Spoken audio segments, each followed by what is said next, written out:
I'm Tom Laux, Communications Director, City of Marshfield. Thanks for joining me on Council Preview. Steve Barg, our City Administrator, sitting next to me here. Yeah, good morning, Tom, and we're going to have this be the first of several meetings in October. That's right. October is a busy month, but every month is busy for you, but this one is extremely busy with budgets. So, it is. Saying that, we'll have a budget preview similar to this program. Doing that, I believe, on, if I'm right, the date's 14th of October. We'll be taping it on October 14th. Yeah, so we'll get that out before those meetings actually start. Yeah, we'll try and give as good a preview as we can to the citizens so they know what to watch as we go through the process. Yeah. Well, this meeting covers our upcoming council meeting, which is going to take place on the 13th of October. We're taping this today on a Wednesday, the week before. And there's 2 meetings that day, so you get a little bit of a feast, as you call it, Steve. Yeah, a busy time. You know, even within the day we have a meeting, it's going to be 5:30 until probably 9 or 9:30. So it'll be a busy evening. Exactly. Well, let's start right out with the joint meeting with the utility. That's at 5:30, same place. But what are you guys going to talk about? Well, Tom, you may remember that we did this. I think you were brand new at the time. Actually, it was April of 2019. We had our first joint meeting between the Utilities Commission and the Council. And people out there might be saying, well, why do they need to have a joint meeting? Is there a problem? Is there something going on that is troubling? And the idea came that, really the Utilities Commission is somewhat independent. They operate under the umbrella of the city, but they deal with electric and water rates and those kind of things. But we have issues of public projects and other concerns that kind of overlap the council and the commission. So it seemed like a good idea to meet. When they met last April, a year and a half ago, it went very well. Good discussion. Nothing came from it. There were no action items, but it was helpful to both sides. So we're going to have another one on Tuesday, October 13th at 5:30. We have 5 topics. Should I just kind of go through them? Yes, please. Yeah, in talking with the folks on the utility side, here's the 5 topics we're going to have on this agenda. Lead service update. Marshfield Utilities is a program where they can replace lead services. They have some finances to help people to do that, which is good for the homeowner. Next will be a 2-way communication discussion. In other words, there have been questions about, do we communicate well with them? Do they communicate well with us? What do both sides need to hear from each other to be more in tune with one another? So that'll be discussed. Followed by economic development, the role that Marshfield Utilities plays in economic development and how that fits into the city overall. Then we have 2 updates on projects. And we've talked about these projects a lot, Tom. The first one will be Marshfield Utilities explaining more about the update on their business, their building. They've got a big project going on, and it's going to start kicking off here soon, multi-million-dollar expansion. And then we'll talk to them about the aquatic center. What's new with plans? How are they progressing for the new aquatic center where the former Hefco pool was? So that'll be ways that people can ask questions on both sides, and if they have any concerns, they can articulate them and get answers. So all in all, we're expecting it to take about 1 hour and 15 minutes. That'll give the council 15 minutes or so to get ready for their regular meeting at 7 o'clock. Alrighty, well, thanks for that, Steve. And right after that, like you say, 7 p.m., the regular Common Council meeting. That is the first of the month of October. We have 2 a month usually, although budget meetings are considered a council meeting, which will come up. But let's talk about what's going to be on this agenda at 6 p.m.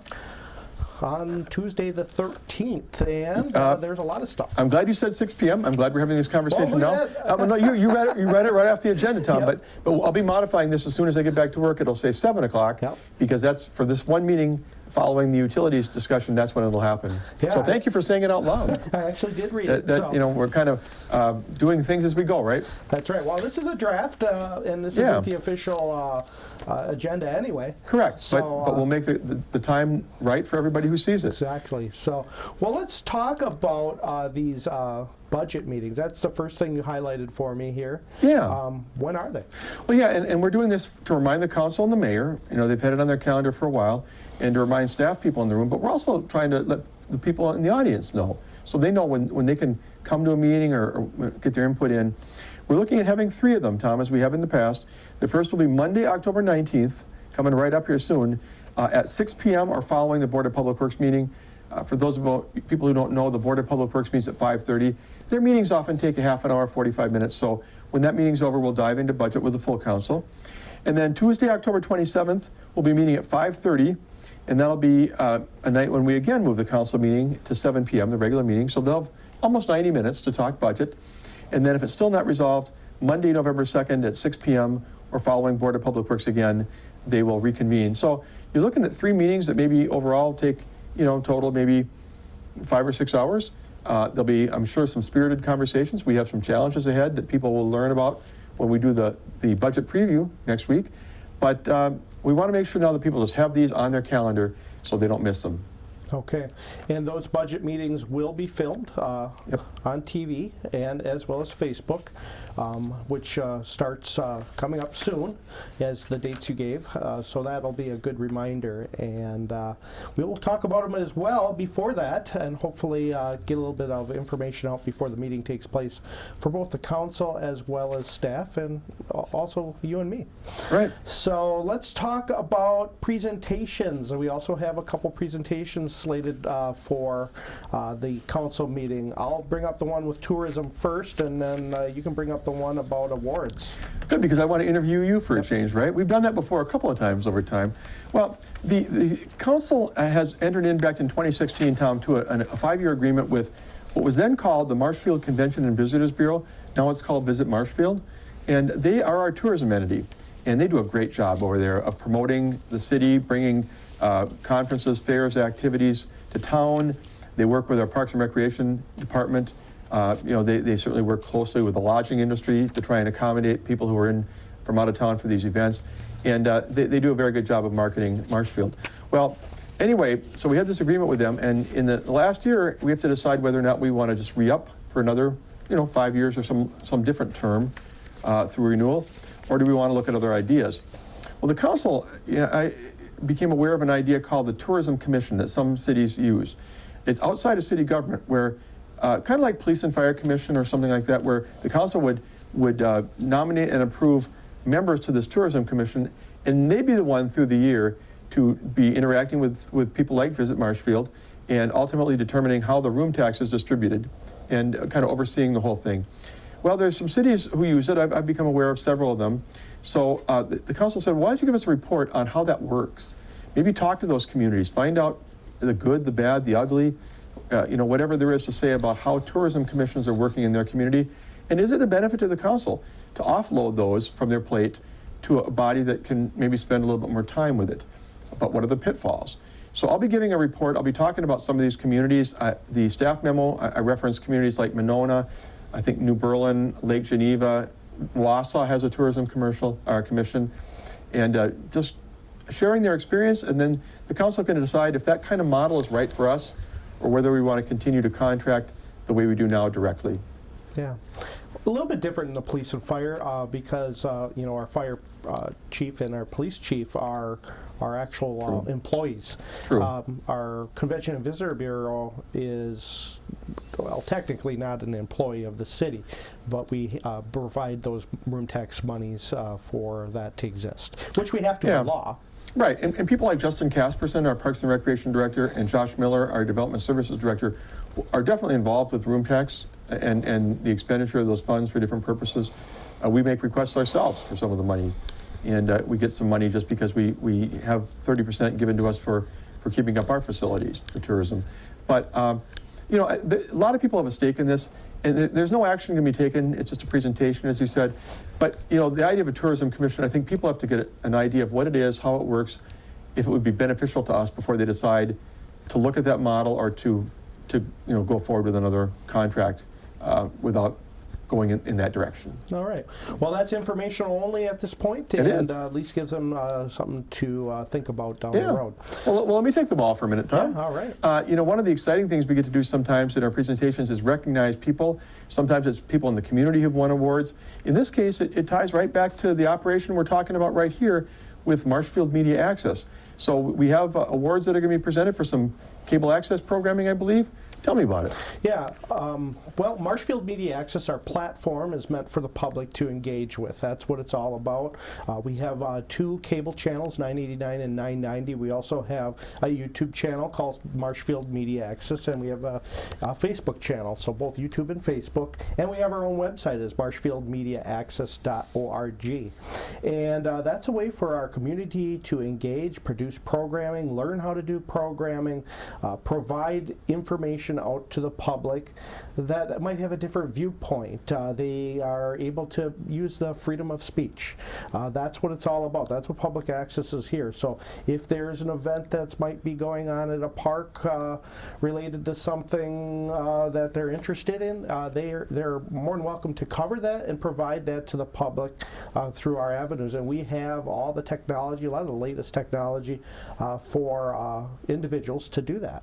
And the awards that we're giving are for 2 individuals that are helping, that I don't want to say help, but do a lot of public access programming, and they're very familiar names, Mike Warren and Chris Leonard. And they took a first place award in our Wisconsin community media, made up of several stations, about 52 of them approximately in Wisconsin. Although this award was more regional, so it took other states as well. That's how this works.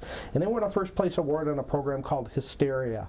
And I thought it would be nice to recognize them. They have an award. It's sitting in my office, and they put a lot of hard work in it. That's a program they did themselves and took the reins and what's his name? I call him what's his name, but our radio guy. Oh, Jeff Cannon? Yeah, Mike actually was able to do the voiceover and use his skills, and our writer, which is Chris, use her skills and then put them together, which was great. And they shared that on behalf for the members, or the people, I should say, of Marshfield. And then Mike Weigel, that's a familiar name here in our city. I used to, I believe, be a videographer for council meetings when we actually had cameras down in the old council chambers. But he does a lot of programming. People know that. He did a program called You Never Know.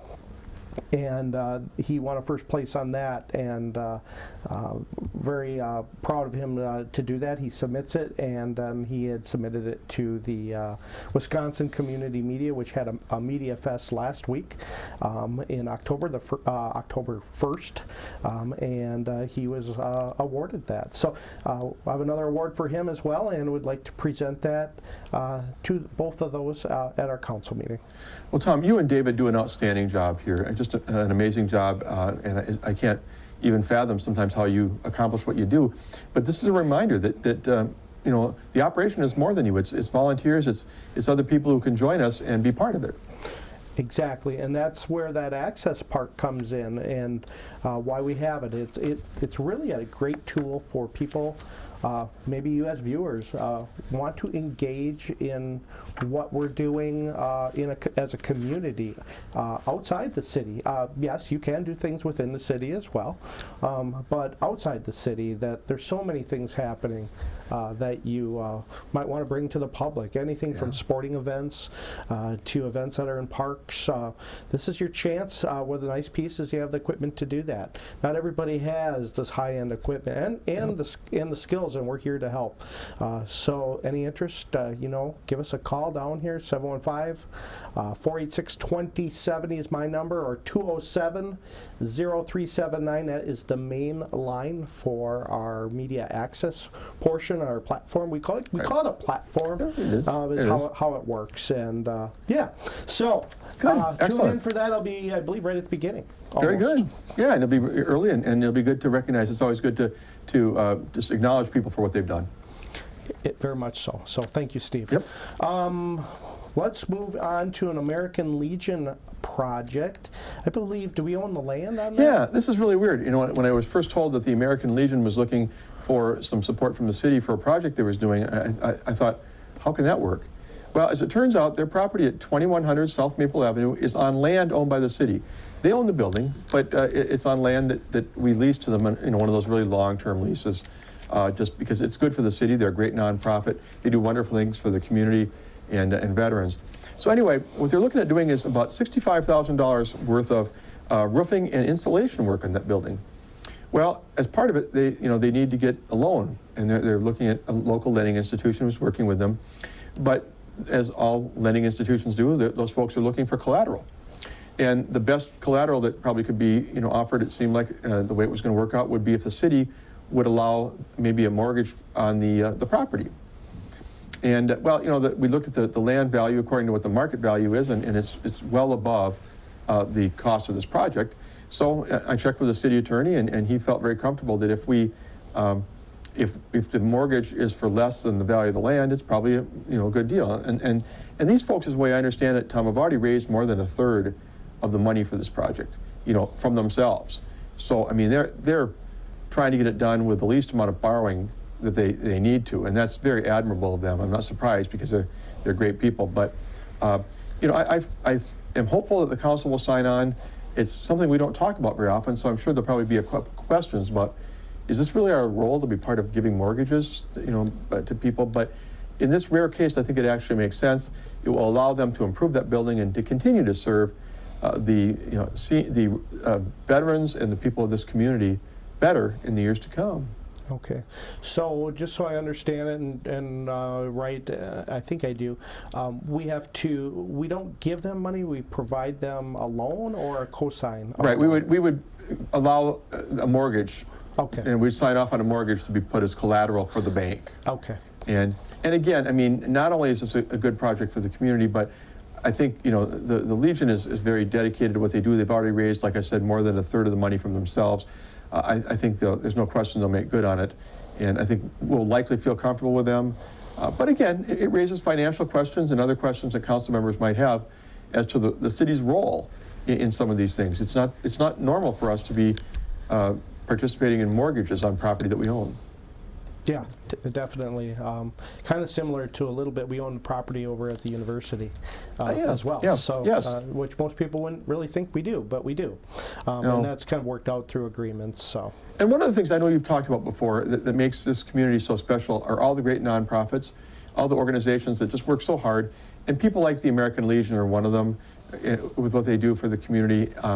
So it's good to be able to support them. We can't just go out and give them money, to do their work, but to be able to support them where they can, and in this case, it really won't cost us anything. Exactly. Well, let's talk about trick or treat. That's a big deal here in our city. We usually close off the street. Is that going to happen? And what's the discussion that's going to take place? I know they already approved to have it, I think. They did, Tom. On September 22nd at the last meeting, I talked to them about what other communities are doing. I had 8 communities in our area, in the Wausau, Point Rapids area, and it was a mixed bag. But truthfully, Tom, most communities are going to continue to have trick-or-treat this year. I mean, despite COVID-19. However, several of them are putting out a lot of information about the safety tips, and you're going to work with us on that. You're doing a good job of putting some materials together. There's actually a couple of communities, Stevens Point and Plover, that I found out now are having it, but they're actually discouraging people from participating, which is kind of a weird dynamic. I mean, they're openly discouraging people from participating. So at that point, you say to yourself, why have it? But I think the idea is that, it's America, and if you feel led to participate and you feel that you can do so safely, go ahead. Well, anyway, at the end of the last meeting, a couple things came up, Tom. One was the hours. Our hours here have historically been 5:30 to 7:30. And, that's based, I think, largely on the idea that, I come home from work, you come home from work, grab a quick bite to eat, and then be at the door to be handing out candy or going out with your kids if they're younger. Well, this time it's a Saturday, and Saturday doesn't have that dynamic of people coming home from work. So the thought was maybe we could look at doing it earlier, even during some daylight hours. The other thing was, would we spread it out? Instead of 2 hours, would we make it maybe 3 hours or 3.5? That way the crowds would be thinner at any given time. Again, COVID, it might be a benefit.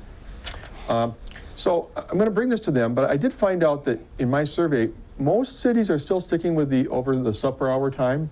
One city has moved it up to 1 to 4 in the afternoon. I forget which one it is, but to try and make it a daytime event and get people that way when it's still lighter and safer maybe. But the other question is going to be whether or not we have it and whether it can be called off if needed due to COVID. You know that there's a rising number of cases. I know you follow this too. And there'll probably be a little conversation about if we have to cancel it, how far in advance do we have to cancel it? How do we get the word out? So if you're watching right now, the plan is that we're going to go ahead and participate if you feel comfortable and follow some good safety tips and precautions that you're going to hear from Tom and others. But we'll see what happens on Tuesday night. They may want to alter the hours, or they may want to, like I said, put a safety net underneath them in case it needs to be canceled for some reason. All right. Well, you got it labeled right now as discretion of the council. Yep. So there could be a change. We'll have to wait till could be. Tuesdays if there is a decision or if it stays the same way. But like you said, Steve, our job here, including all of us here at the city, is to put some good information out to be safe. Which please keep in tuned into TV, social media, signs that we can put out to the public. We'll do the best we can. And don't be afraid to call any of us. We're here to help with anything that we can do. That's what we do as a public service also. Yeah, however this turns out, Tom, we want people to be comfortable and we want them to be safe. And so I think the council will keep that in mind as they make the decisions going forward. All right. But, Steve, you're going to have full-size candy bars, right? Yeah, I'll be eating them mostly in my house, but yeah. You know, these are, if you think back to March, could you ever have imagined that we'd be talking about, restrictions on Halloween, or even if we want to have it? The world has become so different ever since COVID-19 broke. It has, and unfortunately, it's not doing well in the state of Wisconsin, No. and we have to have precautions, and I think people are being careful, I should say, then maybe this can go on. But we'll see what the council has to say, and go from there. Yeah, please know for right now it's a go. Right now the intent is to have it on the night of Halloween, Saturday, October 31st from 5:30 to 7:30, but do stay tuned to make sure that there are no changes. I haven't seen as many decorations though this year. Yeah, it's been kind of tame. It's very tame. It is. I think in the past it's already been out there, although it's still early, but I think COVID has just unfortunately taken that spirit out. I hope it doesn't happen that way with Thanksgiving and Christmas. I agree. We want to see those lighting displays too. But well, let's switch gears here, and another piece that I'm going to bring up. I think I'll be interviewing you if you don't mind. Why not? Tom, I'll turn it over to you. You came on board with us in early 2019, and you've done a wonderful job. But one of the things you figured out or learned that you were going to be expected to work on at some point soon was the communications plan. And of course, in getting everything together with David and all the things that you have to do with the website, the media platforms, the cable TV station, it took a lot to put the building blocks together. I think you've done an outstanding job. But you've been moving through the process of getting a communications plan to bring forward to the council and get approved. And that will help you and a lot of other people, including the public, in terms of understanding how we process information, how we disseminate it, what the expectations are.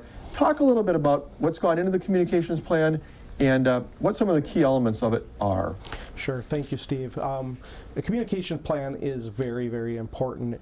It's to keep us on track, all of us working as one team and not get off on different roads.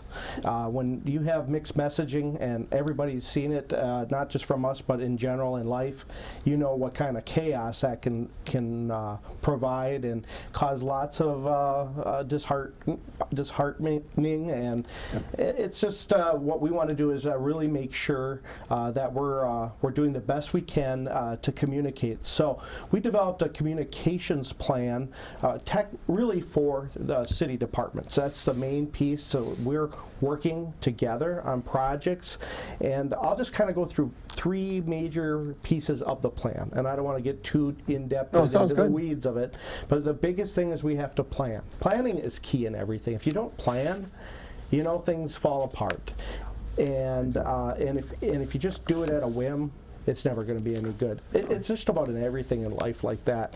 And planning is always key. And I think I learned that way back in, probably when I was a kid, but more into the wedding photography business. You plan 2 to 3 years ahead on a wedding. It wasn't uncalled for to not do that.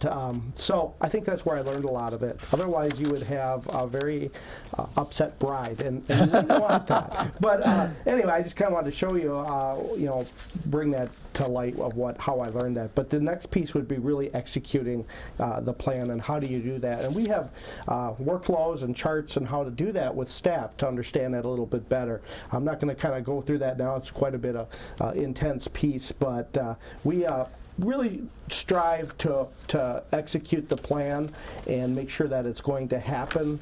But you got to get it to these various departments to make sure it works. One of the things that is a lot of times missed in us and in general and in life is following up. You have to follow up. There's a lot of stuff that reoccurs or still happening, but you can't forget about it. You gotta bring it back, where are we at on it, and let the public know about it. So it's very important that we're following up in this plan on the communications pieces that we do. Because not everybody's going to get it the first time, or even the second time, or even on one platform or another platform. And that's really a important piece. So one of the big things that we want to make sure is you got to know your audience. The audience is so key. And there are 4 pieces you got to think about: online, TV, radio, and print. They're all still used. Newspapers are still used, but we talk to the media. We need to make sure that we have a good rapport with the media because they help get that information out. We do here as well. The radio does. It's another piece of media. So we really have to have that in our workflow. We can't forget about the media. They're very important to get that information out, no matter what avenue they use. If they use social media or if they use print, we want to really work with them and engage with them. And that's part of what my job is to work with those constituents out in the community, not just city. Can't sit in the building. You do need to get out, and that's part of what my job is to really get to know this public, and that was part of the process, which is been good, although COVID kind of put a stop to that. It hurt us a bit, and I was just in a year in almost, and so that's not been as easy to get this communications plan or our public access. So, and we also put this plan into what we do here for we say here, although this is a studio for the city as well. And this program is actually more of a city program on our 991 channel versus our Marshfield Media Access, but we take that same idea and how does that work, but we can't control the messaging.